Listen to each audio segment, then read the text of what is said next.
എല്ലാ സുഹൃത്തുക്കൾക്കും നമ്മുടെ യൂട്യൂബ് ചാനലിലേക്ക് സ്വാഗതം. സത്യം പറഞ്ഞാൽ നല്ല വിഷമമുള്ളൊരു കാര്യമായിരുന്നു. ഇന്ന് എല്ലാവരും ന്യൂസിൽ കണ്ടിട്ടുണ്ടാവും. അതുകൊണ്ട് തന്നെ ഞാനതിൻ്റെ വീഡിയോ ക്ലിപ്പൊന്നും കാണിക്കുന്നില്ല. കാരണം ഇന്ന് എല്ലാ ന്യൂസ് ചാനലുകളിലും കാണിച്ചിട്ടുണ്ടായിരുന്നു. സംഭവം എന്ന് വെച്ചാൽ നമ്മുടെ ബസ് നിയന്ത്രണം വിട്ട് പോകുന്ന ആ ഒരു പോക്ക്, അതായത് ആ ഒരു ബസ്സിൻ്റെ ബ്രേക്ക് കംപ്ലൈൻ്റ് ആയിട്ട് ബ്രേക്ക് കിട്ടാഞ്ഞിട്ട് ഒരു പാലമുണ്ട്. ആ പാലം കയറുന്ന ആ ഒരു സമയത്താണ് ബ്രേക്ക് പോയ വിവരം നമ്മുടെ ഡ്രൈവർക്ക് മനസ്സിലാവുന്നത്. പുള്ളിക്കാരൻ ഉറച്ചുറച്ച് പറയുന്നുണ്ട്, ബ്രേക്ക് പോയി എന്നുള്ള കാര്യം പറയുന്നുണ്ട്. ബസ്സിലാണെങ്കിൽ 30ഓളം ആളുകളുണ്ടായിരുന്നു. ഒടുവിൽ ബസ്സിൽ കിടന്ന ആളുകളും എല്ലാവരും കൂടി ഒച്ചത്തിൽ കിടന്ന് കരഞ്ഞ് വിളിച്ച് കൂവുന്നുണ്ടായിരുന്നു. അവസാനം ആ ബസ് ഇങ്ങനെ പോയിട്ട് പല വാഹനങ്ങളിലും ഇടിച്ചു.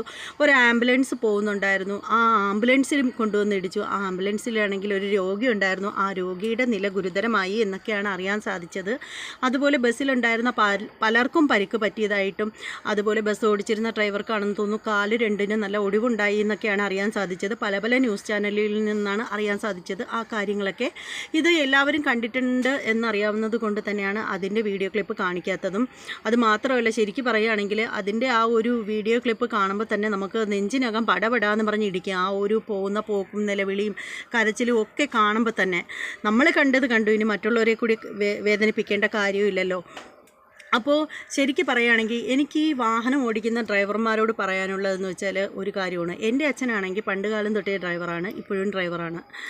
അപ്പോൾ എനിക്ക് പറയാനുള്ള ഒരു കാര്യമെന്ന് വെച്ചാൽ മറ്റൊന്നുമല്ല, നിങ്ങൾ വേറെ എന്ത് കാര്യം ശ്രദ്ധിച്ചില്ലെങ്കിലും, വാഹനം കഴുകിയില്ലെങ്കിലും കുഴപ്പമില്ല, വേറെ എന്ത് ചെയ്തില്ലെങ്കിലും നിങ്ങൾ കുഴപ്പമില്ല, നിങ്ങൾ വണ്ടിയുടെ ബ്രേക്ക് കൃത്യമായിട്ട് നിങ്ങൾ ചെക്ക് ചെയ്തിരിക്കണം.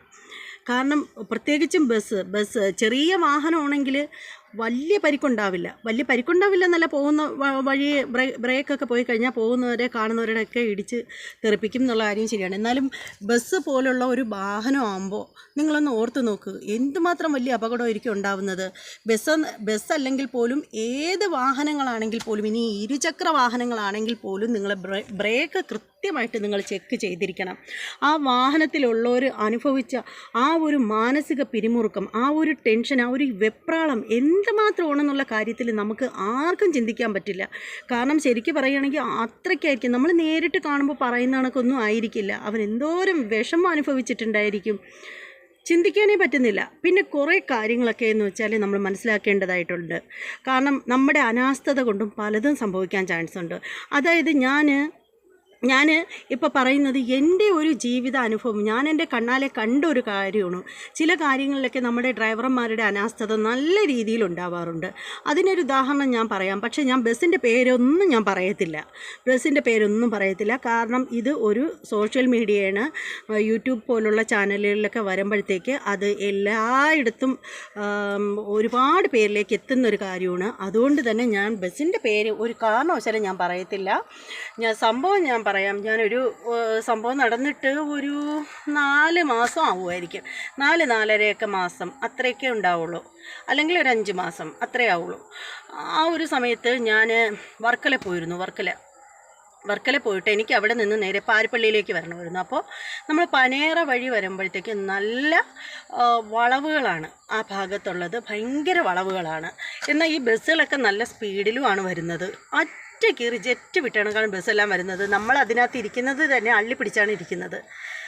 അങ്ങനെ ഇരിക്കുമ്പോഴത്തേക്ക് ഈ ബസ് കുറച്ച് ദൂരം ചെന്നപ്പോൾ തന്നെ ഞാൻ കാണുന്നതെന്ന് വെച്ചാൽ, നമ്മുടെ ഡ്രൈവർമാർ സാധാരണ ഫോണിൽ സംസാരിച്ചുകൊണ്ടിരുന്നൊക്കെ ബസ് ഓടിക്കാറുണ്ട്. ബസ്സായാലും ചെറിയ വാഹനങ്ങളായാലും ഒക്കെ ആളുകൾ ഓടിക്കുന്നത് കാണാറുണ്ട്. പക്ഷേ ഇതങ്ങനെയല്ല. പുള്ളിക്കാരൻ ഫോൺ എടുത്ത് വെച്ചിട്ട് വാട്സപ്പ് നോക്കിയിട്ട് വോയിസ് കോൾ വിടുന്നു. അപ്പോൾ എതിർഭാഗത്ത് നിന്നുള്ള കക്ഷി ഇടുന്ന വോയിസ് ഓപ്പൺ ചെയ്തിട്ട് ഇങ്ങനെ വെച്ചിട്ട് പുള്ളിക്കാരൻ കേൾക്കുന്നു, വീണ്ടും നീക്കി വിടുന്നു, വീണ്ടും അയാൾക്ക് പറയാനുള്ള വോയിസ് വിടുന്നു. ഇങ്ങനെ പോവുകയാണ്. ഞാനാണെങ്കിൽ ഇരിക്കുന്നതാണെങ്കിലുണ്ടല്ലോ, പെട്ടിയുടെ പുറത്താണ്. ഡ്രൈവർ ഇരിക്കുന്നതിൻ്റെ ഓപ്പോസിറ്റായിട്ടൊരു പെട്ടി വെച്ചിരിക്കുമല്ലോ, അതിൻ്റെ പുറത്താണ് ഞാൻ ഇരിക്കുന്നത്. ഈ ബസ്സിലാണെങ്കിൽ വൈകുന്നേരം ആണെങ്കിലും അല്ലെങ്കിൽ പോലും ആ ഭാഗത്ത് നിന്ന് വരുന്ന ബസ്സിനൊക്കെ നല്ല തിരക്കാണ്. ഈ പറയുന്ന സമയത്തും ബസ്സിനകത്ത് നിറയെ ആളുകളുണ്ട്. അപ്പോൾ അപ്പോൾ ഇത് ഞാൻ കണ്ടുകൊണ്ടിരുന്നിട്ട് എനിക്കാണെങ്കിൽ പേടിയായി സത്യം പറഞ്ഞാൽ. കാരണം അത്രയ്ക്ക് സ്പീഡാണ് ഈ ബസ്സിനെന്നല്ല, ആ റൂട്ട് പോണ ബസ്സുകൾക്കെല്ലാം നല്ല സ്പീഡാണ്. അപ്പോഴും ഞാൻ നോക്കുമ്പോഴത്തേക്ക് ഇങ്ങേര് ഇത് തന്നെ ചെയ്യുന്നു. കുറേ നേരം ഞാൻ അയാളെ തന്നെ തുറച്ച് നോക്കിക്കൊണ്ടിരുന്നു. എന്നിട്ട് ഞാൻ പിന്നീട് എനിക്ക് സഹിയിട്ടപ്പോൾ ഞാൻ അങ്ങേരോട് ചോദിച്ചു, എന്തോന്ന് കാണിക്കുന്നു എന്നിങ്ങനെ ചോദിച്ചു. നിങ്ങൾ എന്ത് കാണിക്കുന്നു എന്ന് ചോദിച്ചു. അപ്പോൾ പുള്ളിക്കാരൻ എന്നെ നോക്കി. അപ്പോൾ തന്നെ ഫോൺ ഇങ്ങനെ അയാളുടെ പോക്കറ്റിനകത്ത് വച്ചതിന് ശേഷം അയാൾ അപ്പം തന്നെ വീണ്ടും ഫോൺ എടുത്തിട്ട് വീണ്ടും പുള്ളിക്കാരൻ ഇങ്ങനെ തന്നെ ചെയ്യുകയാണ് പുള്ളിക്കാരൻ. അപ്പോൾ എനിക്കിത് കണ്ടിട്ട് എനിക്ക് ദഹിച്ചില്ല. ഞാൻ അങ്ങേരെ തന്നെ നോക്കിയിരുന്നു. ഞാൻ പേടിച്ചും കൂടെ ആയിരുന്നത്. ഈശ്വര, വണ്ടിക്കകത്ത് നിറച്ച ആളുണ്ട്, ഇതെന്താ ഇയാൾ കാണിക്കുന്നത്? കാരണം നമ്മൾ കോള് വിളിച്ചുകൊണ്ട് പോവുകയാണെങ്കിൽ പോലും ഇങ്ങനെ ഒരു കൈ കൊണ്ട് സംസാരിച്ച് പോകുന്നെങ്കിലും പറയാം. ഇത് അയാൾ കൂടെ ഇതിങ്ങനെ എടുത്ത് നോക്കുന്നുണ്ട്. നോക്കിയിട്ടാണ് വോയിസ് അങ്ങോട്ട് വിടുന്നതും എടുക്കുന്നതും ഒക്കെ. അപ്പോൾ ഒടുവിൽ എനിക്ക് ദേഷ്യം വന്നു. കുറച്ച് ദൂരം അങ്ങോട്ട് പോയി പനേറയിൽ നിന്നും നേരെ നമ്മൾ പാരിപ്പള്ളിയിലോട്ട് ഇറങ്ങാനായിട്ട് കട്ട് ചെയ്ത് ഇറങ്ങുന്ന ആ ഒരു റോഡിൻ്റെ ഭാഗം വന്നു. അപ്പോൾ ആ ഭാഗത്ത് വന്നപ്പോഴത്തേക്ക് ഞാൻ നോക്കിയപ്പം കണ്ടക്ടറെ ഞാനിങ്ങ് വിളിച്ചപ്പോൾ പുള്ളിക്കാരൻ എൻ്റെ അടുത്ത് വന്നു. അപ്പോൾ ഞാൻ ചേച്ചി എന്തുവാടോ ഇവിടെ കാണിക്കുന്നതെന്ന് ചോദിച്ചു. എന്താന്ന് ചോദിച്ചു. ഞാൻ പറഞ്ഞു, ഇങ്ങേരത് എന്താ ഈ കാണിക്കുന്നത്? ഒന്നുകിൽ അങ്ങേരോട് നിങ്ങൾ വണ്ടി ഒരു സൈഡിൽ ഒതുക്കിയിട്ട് സംസാരിച്ചിട്ട് വണ്ടി എടുക്കാൻ പറ. അത് അല്ലെന്നുണ്ടെങ്കിൽ അയാളോട് ഫോൺ മര്യാദയ്ക്ക് പോക്കറ്റിൽ വയ്ക്കാൻ പറ.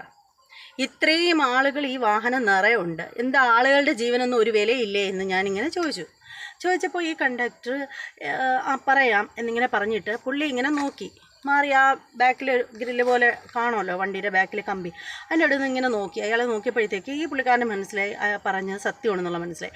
അപ്പോൾ അയാൾ ഇങ്ങനെ വിളിച്ചിട്ട് ഇങ്ങനെ വിളിച്ചു. എന്നിട്ടപ്പോൾ ഡ്രൈവറോട് പറഞ്ഞു, അതെ നിങ്ങൾ ആ മൊബൈലങ്ങ് ഓഫാക്കി വെയ് എന്ന് പറഞ്ഞ്. അപ്പോഴേ എന്തോന്ന് ചോദിച്ചാൽ എന്താണെന്ന് അയാൾ ചോദിച്ചോന്ന് എനിക്കറിയില്ല. വെക്ക് എന്നിങ്ങനെ പറഞ്ഞു. അപ്പോൾ തന്നെ ആ ഡ്രൈവർ ഫോൺ എടുത്തങ്ങ് പോക്കറ്റിൽ വെച്ചു. ഇത്തിരി അങ്ങോട്ട് മുന്നോട്ട് എടുക്കുന്നതുവരെ ഫോൺ എടുത്തില്ല. പക്ഷേ പിന്നീട് വീണ്ടും അയാൾ ഫോൺ എടുത്തു കുറച്ച് ദൂരവും കൂടി അങ്ങോട്ട് വരുന്നതുവരെ ഫോൺ എടുത്തു. പിന്നീട് അയാൾ പാരിപ്പള്ളി എത്താറായപ്പോഴത്തേക്ക് ആ ഫോൺ ഓഫാക്കി അയാളുടെ പോക്കറ്റിൽ വെച്ചു. ഒന്ന് ആലോചിച്ച് നോക്ക്, ആ വാഹനത്തിലുള്ള അത്രയും മനുഷ്യജീവന് ആ ഒരു നാറ്റം വെച്ച നാറി എന്ത് വിലയാണ് കൊടുത്തുള്ളത്? ഒന്ന് ആലോചിച്ച് നോക്ക്. ഒരു ജീവന് ഒരു വിലയും കൽപ്പിക്കാതെയാണ് ഇതുപോലെയുള്ള വൃത്തികെട്ട ശവങ്ങൾ വണ്ടി ഓടിക്കുന്നത്. പറയാതിരിക്കാൻ പറ്റത്തില്ല. ഇതൊക്കെ നമ്മൾ പറയേണ്ട കാര്യങ്ങളാണ്. മാത്രമല്ല, അയാളുടെ ഒരു ശ്രദ്ധ ഒരിത്തിരി ഒന്ന് പാളിപ്പോയിട്ട് വേറെ ആരുടെയെങ്കിലും മെത്ത് വന്ന് വേറെ വാഹനത്തിൽ വന്ന് ഇടിക്കുകയോ ചെയ്തിരുന്നെങ്കിൽ എന്താവുമായിരുന്നു അവസ്ഥ? എനിക്ക് ആലോചിച്ചപ്പോൾ എനിക്ക് ദേഷ്യം വന്നു. ഞാൻ വണ്ടിയിൽ നിന്ന് ഇറങ്ങിയപ്പോഴത്തേക്ക് ഞാനിങ്ങനെ എൻ്റെ മോളോട് പറഞ്ഞു, മോളെ ഇന്നണക്കാണ്, മോളാണെങ്കിൽ കുറച്ച് ബാക്കിലാണ് ഇരുന്നത്, ഇതുപോലെ ആയിരുന്നടി എന്നും പറഞ്ഞിട്ട് ഞാൻ എൻ്റെ മോളോട് പറഞ്ഞു. അതുകൊണ്ട് ദയവ് ചെയ്ത് ആരും ഇങ്ങനെയുള്ള വൃത്തികേടുകളൊന്നും കാണിക്കരുത്. ഇതൊരു അപേക്ഷയാണ്. കാരണം ഒരുപാട് ജീവനുണ്ട്. ഒരു കുടുംബത്തിൻ്റെ അത്താണിയാണ് ഒരു മനുഷ്യനെന്ന് പറയുന്നത്. ഒരു കുടുംബനാഥനായിരിക്കും, നല്ലൊരു മരുമകനായിരിക്കും, അമ്മയായിരിക്കും, അച്ഛനായിരിക്കും, അമ്മുമ്മയായിരിക്കും, അപ്പൂപ്പനായിരിക്കും, കുഞ്ഞു മക്കളായിരിക്കും. അങ്ങനെ ഒരുപാട് പേരായിരിക്കും നിങ്ങളുടെയൊക്കെ ഈ അനാസ്ഥയ്ക്ക് പാത്രമായിട്ട് തീരുന്നത്. അതുകൊണ്ട് നിങ്ങൾ ഒന്ന് ശ്രദ്ധിക്കുക. ഇത്രേ പറയാനുള്ളൂ.